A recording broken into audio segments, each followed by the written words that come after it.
Hi hello welcome all. This is Madurai பொண்ணு channel. நீங்கள் பார்த்துட்டு இருக்கிறது எதை பற்றின விலாக்ஸ் அப்படின்னா, யூஏயில் அஜ்மானில் பார்த்தீங்கன்னா ஒரு பெரிய 5 ஸ்டார் ஹோட்டலில் ஸ்டே பண்ணுறதுக்கான ஒரு ஆப்பர்ச்சுனிட்டிஸ் எங்களுக்கு கிடச்சிச்சுங்க. ஒரு 3 days நல்லா ஸ்பெண்ட் பண்ணி என்ஜாய் பண்ணோம். அந்த ஹோட்டலில் பார்த்தீங்கன்னா ஃபுல்லாக யூஸ்வலாக 5 ஸ்டார் ஹோட்டல்னாலே பஃபட் ஐட்டம் தானே இருக்கும். ஸோ அந்த மாதிரி தான் இருந்துச்சு.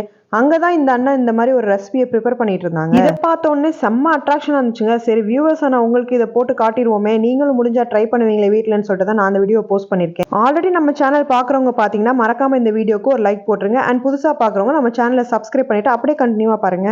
ரொம்பவே சிம்பிளான ப்ராசஸ் தாங்க இது ஆப்பச்சட்டி மாதிரி இருக்கு. அதில் வந்துட்டு சும்மா அண்ணன் தண்ணியால் ஸ்ப்ரே அடிச்சு விட்டுட்டு ஒவ்வொரு முட்டையாக அப்படியே உடச்சு ஊத்துறாங்க. நெக்ஸ்ட் பார்த்தீங்கன்னா அது ஒரு மூடி போட்டு மூடி வச்சிடுறாங்க. அது வந்துட்டு வெந்து வேகாமே இருக்குங்க. நல்லா வேக வைக்கல, அவங்க வெந்து வேகாமையும் இருக்கு. அதை பாத்தீங்கன்னா வந்து கேட்கறவங்களுக்கு எல்லாம் சுட சுட அப்படியே அந்த கிண்ணத்தை எடுத்து அழகா அப்படியே வைக்கிறாங்க. இதுல என்ன ஒரு டாஸ்க் இந்த அண்ணனுக்குன்னா, இந்த அண்ணனுக்கு இங்க ஒரு பெரிய ட்விஸ்ட் என்னன்னு பாத்தீங்கன்னா, முட்டை முழுசா வேக கூடாது, அட் த சேம் டைம் முட்டை உடையக்கூடாது. அந்த டாஸ்க் அப்படியே பாத்தீங்கன்னா செம்ம சூப்பரா பக்காவா பண்ணிட்டு இருந்தாப்ல. ஆனா நம்ம எல்லாருக்கும் இது வருமானு தெரியல. முடிஞ்சா வீட்டுல ட்ரை பண்ணி பாருங்களேன். சரி அண்ணா பாத்துட்டே இருக்கு, ரொம்ப டெம்டா இருக்கு, நம்ம கொண்டு அந்த பக்கம் தள்ளுங்கன்னு சொல்லிட்டு நானும் ஒரு பிளேட்ல வாங்கிட்டு வந்து அதை அப்படியே ஓபன் பண்ணி பார்த்தோம்னா உள்ள எல்லோ ஷெல் வந்து ஃபர்ஸ்ட் ஓபன் ஆகவே இல்லைங்க. அது ஒரு ப்ரெஷர் போட்டதுக்கு அப்புறம் தான் ஓபன் ஆச்சு. நம்ம இதுல சால்ட் போட்டதாங்க ஒரு முக்கியமான விஷயங்க. இது வந்து இட்டாலியனோட ஃபெமிலியர் டிஷ்ஷா, அது மட்டும் இல்ல அமெரிக்காவோட ட்ரெடிஷனல் டிஷ்ஷாமா. இதை வந்து பிரேக்ஃபாஸ்ட்ல தான் அதிகமா செல்லுமாமா அங்க உள்ள மக்கள். நம்ம சேனல்ல பாத்தீங்கன்னா அங்க 5 ஸ்டார் ஹோட்டல்ல இன்னும் என்னென்ன ரெசிபிலாம் நான் சாப்பிட்டேன், என்னென்னலாம் அங்க ஸ்பெண்ட் பண்ணோம் பார்த்தோன்றது எல்லாத்தையுமே நான் வீடியோ அப்டேட் பண்ணிட்டே இருப்பேன். அதுக்கு மறக்காம நீங்க சேனலை ஃபாலோ பண்ணிக்கோங்க. தேங்க்யூ ஃபார் வாட்சிங்.